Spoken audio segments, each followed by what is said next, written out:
بسم اللہ الرحمن الرحیم۔ علماء فرماتے ہیں وہ دعائیں جو ہم شاید تصور بھی نہ کرتے کہ اللہ سے مانگیں، وہ سب کچھ اللہ نے ہمیں زیارت عاشوراء میں عطا کر دیا کہ شاید مانگتے ہوئے بھی بندہ احساس کرتا کہ یہ مانگوں یا نہ مانگوں، کہیں خلاف ادب تو نہیں ہے ایسی چیز مانگنا، لیکن وہ چیزیں ہم نے زیارت عاشوراء میں مانگی ہیں کہ 17 اور 18 مقامات ہیں زیارت عاشوراء کے، کہ اگر ایک مقام بھی اگر بندے کو مل جائے اور ایک مقام کو بھی اگر بندہ سمجھ جائے تو انسان جنتی بن جائے۔ کہ زیارت عاشوراء میں اللہم بہت زیادہ ہے۔ دو چیزیں زیارت عاشوراء میں بہت ہیں، تھوڑا سا تکرار کروں گا تاکہ ربط موضوع ہو جائے، شاید آپ لوگوں نے وہ مجالس نہ سنی ہو۔ ایک تو زیارت عاشوراء میں ہم نے خدا سے ایک بھی دنیا کی چیز نہیں مانگی، یعنی آپ نے یہ نہیں کہا مجھے بچے دو، آپ نے یہ نہیں کہا مجھے رزق دو، آپ نے دنیا کی کوئی چیز نہیں مانگی۔ جتنے زیارت عاشوراء کے اندر آپ مقامات اللہ سے مانگتے ہیں وہ سارے مقامات روحانی اور اخروی ہیں۔ دوسرا، زیارت عاشوراء میں بندہ بڑی بڑی دعائیں کرتا ہے، مثلا معکم فی الدنیا والآخرہ، اے خدا مجھے معیت اہل بیت عطا کر، اہل بیت کا ساتھ عطا کر، دنیا میں بھی آخرت میں بھی عطا کر۔ یہ بہت بڑی دعا ہے۔ پھر ہم دعا کرتے ہیں محیا یا محیا محمد وآل محمد، اے خدا مجھے وہ زندگی وہ حیات عطا کر جو محمد اور آل محمد کی زندگی ہے، یعنی ایسی زندگی دے جیسی زندگی تم نے علی کو دی، ایسی زندگی دے جیسی زندگی تو نے امام حسن کو دی۔ اب مومن کو حیات محمد پڑھنا ہوگا کہ محمد اور آل محمد کی حیات کیسی تھی اور میں کیسی زندگی مانگ رہا ہوں، کہ اے خدا مجھے حیات علی دینا، حیات دشمن علی نہ دینا، مجھے حیات حسین دینا۔ اب ایک حیات حسین کی ہے مقابلے میں ایک حیات یزید کی ہے، ایک حیات علی کی ہے، ایک حیات امیر شام کی ہے، ایک حیات رسول کی ہے مقابلے میں ایک حیات ابو سفیان کی ہے۔ مختلف حیاتیں آپ کے سامنے آتی ہیں، تو آپ نے کسی اور کی زندگی نہیں مانگی، آپ نے اگر زندگی مانگی تو پہلے محمد سے لے کر آخری محمد تک کی زندگی مانگی ہے۔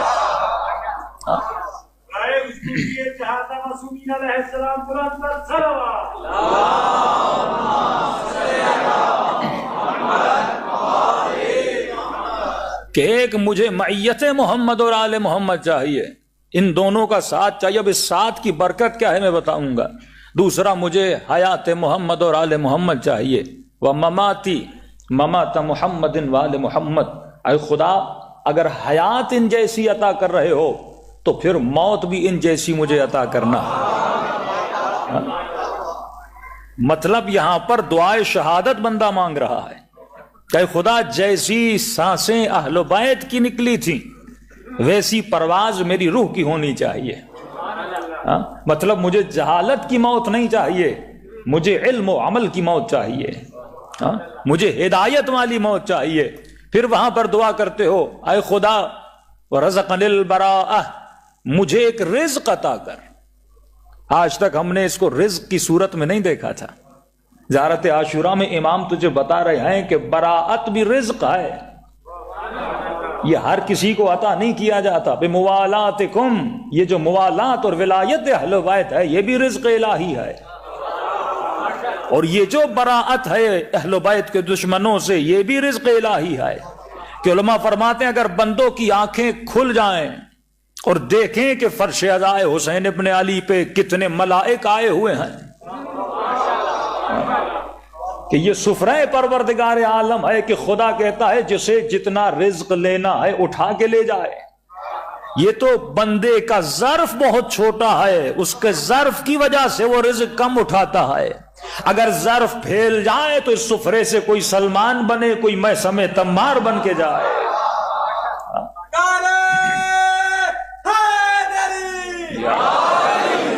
یہ سفرا رزق محمد اور آل محمد ہے، کون کتنا یہاں سے اٹھا کر جاتا ہے۔ اور دوسری چیز جو زیارت عاشورہ میں سب سے زیادہ ہے، اکرمنی، جتنی ضمیریں ہیں وہ حسین کی طرف پلٹتی ہیں۔ سارکم، کس کی سار اور کس کا ایثار مجھے عطا کر؟ حسین کا ایثار عطا کر۔ مجھے اپنا کریم بندہ بنا، مقام محمود کی دعائیں کرتے ہو، یہ ساری چیزیں میں بتا چکا ہوں، ان کی ریپیٹیشن میں نہیں جاؤں گا۔ مقام محمود جو مقام شفاعت ہے، یعنی خدا اپنے حبیب کو کہے کہ حبیب نماز تہجد پڑھ تاکہ خدا تجھے مقام محمود عطا کرے، یعنی وہ جو خدا نے محمد کو عطا کیا اسی کی دعا ہم زیارت عاشورہ میں کر رہے ہیں۔ اس سے بڑی دعا ہو سکتی ہے؟ ایک ہے شفاعت کا ہونا، ایک ہے شفاعت کا کرنا۔ مقام محمود دونوں ہیں، یعنی خود بھی اپنی شفاعت کرواؤ گے اور کسی مومن کے لیے شفیع بھی بنو گے۔ وہی مقام شہادت جو بندہ شہید ہوتا ہے خود بھی جنت میں جاتا ہے اور اپنے ساتھ کسی اور کو جنت میں لے کر جاتا ہے۔ اتنی بڑی بڑی دعائیں زیارت عاشورہ میں ہیں، لیکن ایک مقام جس کو بہت سمجھنے کی ضرورت ہے، جس کا شدت کے ساتھ زیارت عاشورہ میں ذکر ہوا ہے، وہ کون سی چیزیں ہیں؟ زیادہ سے زیادہ زیارت عاشورہ میں ایک تو 100 سلام ہے، دوسرا 100 لعنتیں ہیں۔ زیادہ سے زیادہ لعنت کی گئی ہے اور زیادہ سے زیادہ سلام کیا گیا ہے۔ اللہم لعن اول ثم الثانیہ والثالثہ والرابعہ والیزید خامسہ ولعن عبید اللہ ابن زیاد وابن مرجانہ۔ اب یہ جو لعنتیں ہیں اس کی بھی میں نے تفصیل بیان کی ہے، لیکن تفصیل بیان کرنے کے بعد کسی جوان نے سوال کیا کہ مولانا ان لعنتوں سے مراد کیا ہے؟ میں نے کہا اگر فلسفہ لینا ہے تجھے لعنت کا فلسفہ، وہ بھی زیارت عاشورہ سے لینا ہے۔ مثلا اگر علماء نے کہا کہ کچھ ایسے اشخاص ہیں جن پر لعنت نہ بھیجا کرو، یہ تصور اس عالم کا ذاتی تصور نہیں تھا، یہ تصور ہمیں زیارت عاشورہ سے مل رہا ہے۔ کیا امام کو ڈر تھا؟ کیا امام کو خوف تھا؟ کیوں مولا جب 3 لعنتیں بھیجتے ہیں یا چند لعنتیں بھیجتے ہیں وہاں پر نام نہیں لیتے، اور کچھ لعنتوں میں مولا نام لے رہے ہیں؟ اس کا مطلب کچھ ایسے ہیں جن پر لعنت تو بھیجو پر نام نہ لیا کرو۔ یہ تصور تجھے کہاں سے مل رہا ہے؟ زیارت عاشورہ سے مل رہا ہے۔ تو یہ تصور کسی فقیہ کا تصور نہیں ہے، یہ تصور امام معصوم کا تصور ہے۔ جو لوگ یہ کہتے ہیں کہ فلاں مجتہد نے فتویٰ دے دیا اور اس مجتہد کو برا بلا کہتے ہیں، اب زیارت عاشورہ میں تم کس کو برا بلا کہو گے؟ کیا تم امام سے زیادہ تبرہ کرنے والے ہو؟ کیا تم چھٹے اور 5ویں امام سے زیادہ تبرہ کرنے والے ہو؟ یہ زیارت جو تجھے امام نے سکھائی، امام کچھ لوگوں پر لعنت تو بھیجتے ہیں پر نام نہیں لیتے، اور کچھ کے نام لیتے ہیں، اور میں نے کہا کہ ان کے نام لیتے ہیں ان کی ہسٹری کیا تھی وہ میں بتا چکا، اور جن کے کچھ افراد پہ لعنت ہے اور کچھ فیملیز پہ مولا لعنت بھیجتے ہیں۔ کہ معصوم سے پوچھا گیا مولا فیملی پہ لعنت کیوں بھیج رہے؟ وہاں فرماتے ہیں فیملی سے مراد آئیڈیالوجی ہے، کہ رسول خدا کی حدیث اگر بنو امیہ کے 40 لوگ ایک جگہ پہ جمع ہو جائیں تو فرمایا اتنا فسق و فجور پھیلائیں کہ جس کا اندازہ نہیں آئے۔ تو یہ لعنت آئیڈیالوجی پر ہے۔ کیوں؟ جب 5ویں امام کے پاس ایک بنو امیہ کی اولاد میں سے ایک شخص گیا اور ایسے رو رہا تھا جیسے 6 مہینے کا بچہ روتا ہے۔ امام نے کہا کیوں رو رہا ہے؟ کہ مولا میں اس لیے رو رہا ہوں کیونکہ آپ نے بنو امیہ پہ لعنت بھیجی ہے اور میں اسی نسل بنو امیہ سے ہوں۔ امام نے فرمایا کیا تم نے قرآن نہیں پڑھا کہ جب جناب نوح نے کہا کہ خدا یہ میرا بیٹا، اللہ نے کہا نوح یہ تیرا بیٹا نہیں ہے؟ کہ کیونکہ تیری فکر پہ عمل کرنے والا نہیں ہے۔ کہ اگر تو محمد اور آل محمد کی فکر پہ چلنے والا ہے تو بھی بنو امیہ کی نسل میں سے نہیں ہے۔ کس طرح کہا کہ اللہم صلی علی محمد، جس طرح کہا گیا کہ تم اگر آئیڈیالوجی پر چلو، السلمانو منا اہل البیت، سلمان ہم اہل بیت میں سے آئے۔ اب یہاں جنگ ہے آئیڈیالوجی کی جنگ، 2 نظام کا تعارف زیارت عاشورہ میں ہو رہا ہے۔ ایک نظام وہ ہے جس سے مجھے اور آپ کو براءت کرنی ہے، اور ایک نظام وہ ہے جس کی میں معیت کی دعا کر رہا ہوں، جن پر میں سلام کر رہا ہوں۔ کہ میں بتا چکا کہ ایک شجرہ شجرہ مبارکہ ہے، ایک شجرہ شجرہ ملعونہ ہے۔ مبارک شجرے کا بھی ذکر قرآن میں سورہ نور میں ہے، اور ملعون شجرے کا ذکر بھی سورہ اسراء میں قرآن مجید میں موجود ہے۔ شجرہ ملعونہ وہ ہے جو لوگوں کو گمراہی کی طرف لے جاتا ہے، اور شجر مبارکہ وہ ہے جو لوگوں کو ہدایت کی طرف لے آتا ہے۔ شجر مبارکہ کو پہچاننا ہے تو زیارت وارثہ پڑھ لو، اور شجر مبارکہ کو اگر جاننا ہے تو زیارت عاشورہ پڑھ لو۔ دونوں کا ذکر اور دونوں شجروں کا ذکر، علی آدم صفوت اللہ و نوح نبی اللہ و ابراہیم خلیل اللہ و موسیٰ کلیم اللہ، یہ کون سا شجرہ ہے؟ یہ شجرہ مبارک شجرہ ہے جو کائنات کو ہدایت دیتا ہوا آتا ہے۔ اور اس شجرے کا ذکر سورہ نور میں ہوتا ہے کہ ایک شیشی ہے جس کو کہا گیا کہ زجاجتن، ایک شیشی ہے جس کے اندر مصباح المصباح، دو مصباح ہیں، دو نور ہیں۔ علماء فرماتے ہیں دو نوروں سے مراد حسن اور حسین ہیں، اور یہ شجرہ زیتونیہ ہے، اس کا مطلب یہ شجرہ حسینیہ ہے۔ یہ پوری تفصیل میں بتا چکا۔ تو دو نظام ہے، ایک نظام ہے نظام الہی جس کو شجر مبارکہ لے کر چلے گا، ایک نظام ہے نظام شیطان، ائمۃ الجور و ائمۃ الکفر و ائمۃ الہدی۔ کچھ ایسے امام ہے تو تجھے گمراہی کی طرف لے کر جائیں گے، اور کچھ ایسے امام ہے تو تجھے ہدایت کی طرف لے کر جائیں گے۔ جو ہدایت والے امام ہیں وہ شجر مبارک ہے، جو گمراہی والے امام ہیں، جو ائمۃ الجور ہیں، جو جور اور فسق و فجور کی طرف تجھے لے کر جائیں گے، وہ شجر ملعونہ ہے۔ اب امام فرماتے اس شجر ملعونہ سے تجھے براءت کرنی ہے۔ براءت صرف لعنت کا مطلب یہ نہیں کہ 1400 سال پہلے مرے ہوئے مردہ جسم اور سڑے ہوئے زمینوں میں جلے ہوئے جسم پر لعنت بھیجو۔ ارے اگر اس یزید پہ تو لعنت بھیج رہا ہے جو یزید مر چکا ہے، جو قبر میں سڑ چکا ہے، جو جل چکا ہے، اس یزید کو تیری لعنت سے نقصان کیا ہوگا؟ اور اس یزید پر لعنت بھیجنے سے تجھے فائدہ کیا ہوگا؟ کہ معصوم کہیں 100 مرتبہ تسبیح اٹھا اور لعنت کر ابن ملجم پر، 100 مرتبہ ابن ملجم پہ لعنت بھیجو، تم کیا بگاڑ سکتے ہو ابن ملجم کا؟ اور 100 مرتبہ یزید پہ لعنت بھیجو، کیا بگاڑ سکتے ہو یزید کا؟ یہ لعنت اس پرانے یزید پر بھی ہے، لیکن زیادہ تصور جو براءت اہل بیت تجھے بتا رہے ہیں۔ دیکھیے ایک مرتبہ تم یزید پہ لعنت بھیج رہے ہو، یزید تو مر چکا ہے، دفن ہو چکا، ہلاک ہو چکا، ختم ہو چکا، عذاب الہی میں دن بدن اس کے عذاب میں اضافہ ہو رہا ہے، لیکن لعنت کس چیز پر ہے؟ یہ لعنت اس یزیدی سسٹم پر ہے کہ جو تعارف امام حسین جاتے جاتے کرواتے ہیں کہ مثلی لا یبایع مثل یزید، حسین جیسا، یہ نہیں کہا حسین، کیونکہ حسین ایک فرد ہے جو تاریخ میں رہا تھا، لیکن امام نے فرمایا حسین جیسا۔ حسین تو چلا جائے گا پر حسین کی فکر باقی رہ جائے گی، وہ کبھی بھی یزید جیسوں کی بیعت نہیں کرے گا۔ یعنی یہاں پہ دو نظاموں کا تعارف ہے، ایک نظام نظام حسینی ہے، ایک نظام نظام یزیدی ہے۔ کہ انسان اگر تو یزید پہ لعنت بھیج رہا ہے، وہ یزید تو مر چکا، مٹی میں مل چکا، ایک مرتبہ یزید پہ لعنت بھیج رہا ہے، ایک مرتبہ تجھے لعنت اس سسٹم پہ بھیجنی ہے جو یزید بنا رہا ہے۔ یہاں جنگ اللہ صلی اللہ محمد یہ جنگ دو سسٹموں کی ہے۔ اگر میں یزید پہ لعنت بھیجوں، بھائی وہ تو مر چکا نا، اب وہ یزید قبر سے اٹھ کے میرا کچھ بگاڑ تو نہیں سکتا، ہاں اس کو تو اپنی پڑی ہوگی، وہ قبر سے نکل کے میرا کیا بگاڑے گا؟ لیکن یزید مر چکا، یزید کی فیکٹری تو ابھی تک ہے۔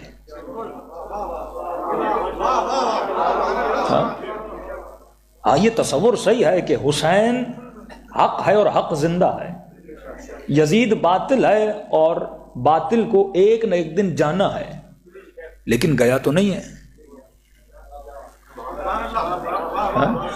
جاء الحق وزهق الباطل، باطل تب جائے گا جب حق آئے گا۔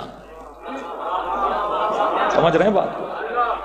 حق کب آئے گا؟ جب امام زمانہ آئے گا، تب کمپلیٹلی باطل کی جڑیں مولا سکھا دیں گے اور ختم کر دیں گے، لیکن ابھی تک باطل گیا تو نہیں۔ بھائی یزید نے ظلم کیا امام حسین پر، کربلا میں بڑا ظلم ہوا، لیکن وہ سسٹم جو یزید بنا رہا ہے، داعش نے جتنا ظلم کیا، تصور کر سکتے ہو کہ موصل میں ایک باپ کو 3 دن بھوکا رکھا، 3 دن شدت بھوک تھی، آخر میں اسے گوشت کا کھانا دیا، اور کھانے کے بعد اس نے کہا مجھے بیٹے سے ملنا ہے، کہ جو تم نے کھایا تھا وہ تیرا ہی بیٹا تھا۔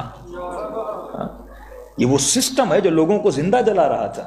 تو تصور کرو جو حسین کے چاہنے والے کو اس طرح مار رہا ہے، اگر یہ وحشی میدان کربلا میں ہوتے، یہ حسین کے ساتھ کیا کرتے ہیں؟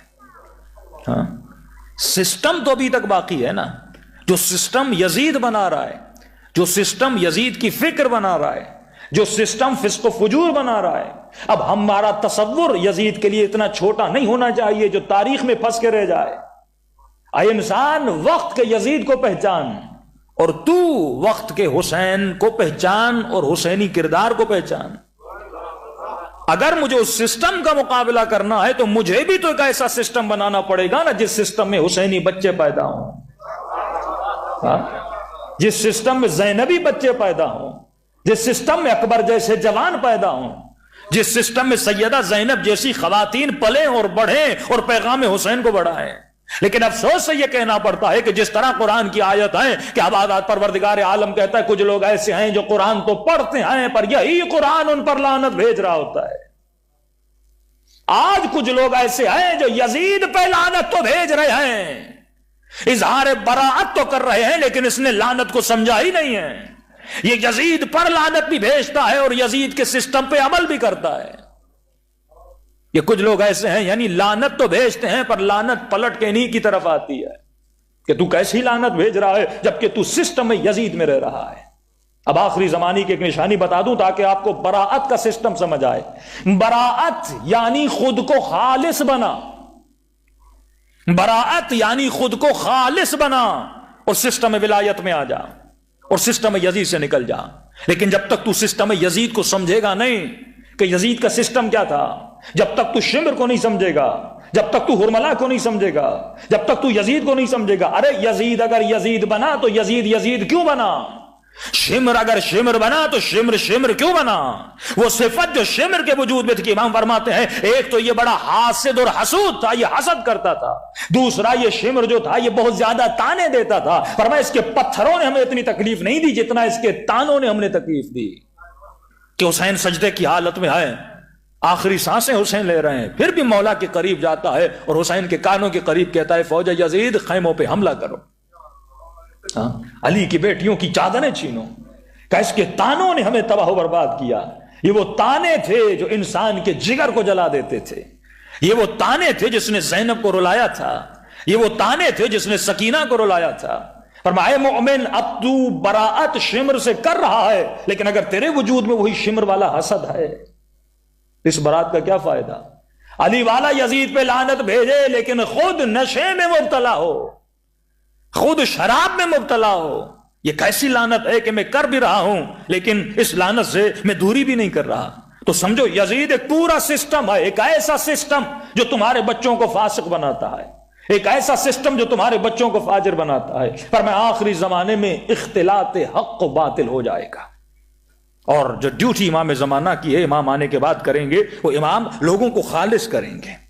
رسول کے جانے کے بعد اختلاط حق و باطل ہوا، یعنی حق اور باطل مل جائے گا. یہ انسان ایسا سمجھو کہ کچمبر ہوگا ایمان کا اور باطل کا. اس کے اندر نماز بھی ہوگی، روزہ بھی ہوگا، حج بھی ہوگا، حب مال بھی ہوگی، حب جاہ بھی ہوگی، حب شہرت بھی ہوگی. اس کے وجود میں نظام باطل سے محبت بھی ہوگی. یہ حسین کو بھی پسند کرے گا لیکن اس کی مینٹلٹی ویسٹرنائز بھی ہوگی. یہ نظام باطل کو بھی پسند کرے گا، یہ نظام حق کو بھی پسند کرے گا. یعنی اس کے اندر کچھ حقانیت ہوگی اور اس کے اندر کچھ باطل کو پسند کرنا ہوگا. یہ نماز بھی پڑھے گا، یہ حسین کی مجلس میں بھی آئے گا، لیکن مجلس کے بعد یہ اس حق و باطل کی چیزوں کی طرف بھی گرویدہ ہوتا جائے گا، اس کی طرف بھی اس کے وجود میں کھچاؤ پیدا ہوتا جائے گا. کہ فرمایا انسان سورہ فجر پڑھے. میں نے کہا کہ سورہ فجر سورہ حسین ہے. علماء فرماتے سورہ فجر کو سورہ حسین بھی کہہ سکتے ہو. کہ اللہ کہتا ہے کچھ لوگ ایسے ہیں جنہوں نے مال جمع کیا، وعددہ. یہ مال کو جمع کرنا عیب نہیں ہے، لیکن مال کو جمع کر کے تعدد میں لانا، مال کو حد سے زیادہ بڑھانا. ایک گھر اللہ نے دیا ہے اور مال جمع کرو دوسرا گھر بناؤ، اور مال جمع کرو تیسرا گھر بناؤ. واللہ وہ عمراء، وہ جو سسٹم میں اشراف گری کے اندر رہتے ہیں، جو مال جمع کرنے کے بعد پھر اور وعدد قرآن کہتا ہے یہ مال تو جمع کرتا ہے، ایک گھر بنایا، دوسرا گھر بنایا، تیسرا گھر بنایا. یہ بالکل ایسے ہے کہ سسٹم یزید پہ لعنت تو بھیج رہا ہے پر خود اسی یزیدی سسٹم میں رہ رہا ہے.